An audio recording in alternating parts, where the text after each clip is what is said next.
খাৰুপেটিয়াত আলমিৰাৰ পৰা উদ্ধাৰ শ্ৰমিকক মুখ হাত ভৰি বন্ধা শ্ৰমিকজনক উদ্ধাৰ মুমূৰ্ষ অৱস্থাত এই ভয়ংকৰ চাঞ্চল্য সৃষ্টিকাৰী ঘটনাটো সোমবাৰৰ আবেলিৰ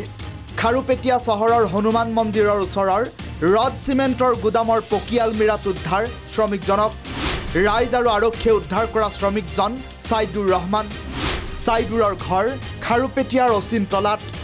শ্ৰমিকজনক উদ্ধাৰ কৰা গুদামটোৰ গৰাকী বাপ্পা সাহা তেখেতে কামসূত্ৰে ৰাতিপুৱা ঘৰৰ পৰা ওলাই আহিছিল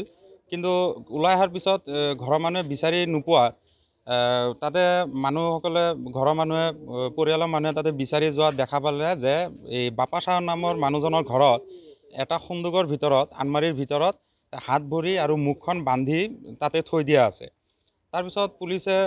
পুলিচক খবৰ দিয়াত পুলিচে গৈ কিনে উদ্ধাৰ কৰি আনিলে আমি সদৌ অসম সংখ্যালঘু ছাত্ৰ ইউনিয়ন নামচুৰ দৰং জিলা সমিতিৰ তৰফৰ পৰা প্ৰশাসনক দাবী জনাব বিচাৰিছোঁ যে এই ঘটনাটোৰ উচিত তদন্ত হ'ব লাগে ছাইদুৰ সন্ধানহীন হৈছিল সোমবাৰে দুপৰীয়াৰ পৰা গুদামটোৰ কাষৰ চৌহদৰ পৰা ছাইদুৰ হৈছিল সন্ধানহীন সহকৰ্মী শ্ৰমিকে বিচাৰি নোপোৱাত খবৰ দিছিল আৰক্ষীক আৰক্ষীয়ে বিভিন্নজনক সোধপোছ কৰি অভিযান চলাইছিল গুদাম ঘৰটোত আৰু এনেদৰে ৰহস্যজনকভাৱে শ্ৰমিকজনক উদ্ধাৰ কৰি মুমূৰ্ষ শ্ৰমিকজনক আৰক্ষীয়ে ভৰ্তি কৰে চিকিৎসালয়ত ৰহস্যজনক ঘটনা সন্দৰ্ভত খাৰুপেটিয়া আৰক্ষীৰ তদন্ত অব্যাহত কিন্তু প্ৰকৃত ৰহস্য পোহৰলৈ আহিব শ্ৰমিকজন সুস্থ হোৱাৰ পাছতহে বৰ্তমান এই ভয়ংকৰ ঘটনাক কেন্দ্ৰ কৰি খাৰুপেটিয়াত এতিয়া সৃষ্টি হৈছে চাঞ্চল্যৰ